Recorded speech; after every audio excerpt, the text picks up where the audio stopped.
अहम खबर है, वजारत खजाना गूगल को अदायगी पर रजामंद, पेमेंट शेड्यूल के मुताबिक की जा सकेंगी। पेड गूगल एप्स बंद नहीं होंगी। अमीनुल हक की जानिब से ऐसा कहा गया। अमीनुल हक से मुआविन खुसूसी बराए खजाना तारिक बाजवा का राब्ता हुआ है। मजीद तफसीलात जान लेते हैं। जावेद हुसैन हमारे साथ मौजूद है। जावेद, आगाह कीजिएगा।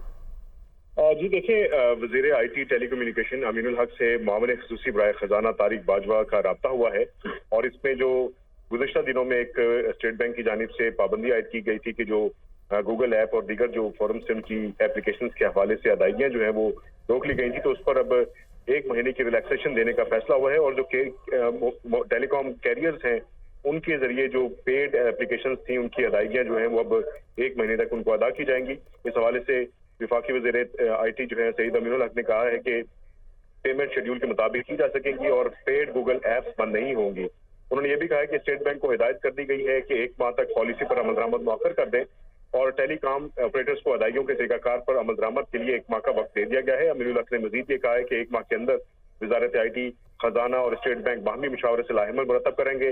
जबकि टेलीकॉम ऑपरेटर्स ने वजारत IT से मामले पर मामलत की अपील की थी। अमीनुल हक ने मजीद ये कहा है कि वजीर खजाना इस्ताकदार को अदायगियां करने और टाइम फ्रेम देने के लिए मरासला लिखा था। बर वक्त फैसले पर वजीर खजाना और बहुत शुक्रिया जावेद हुसैन, आपने अपडेट किया।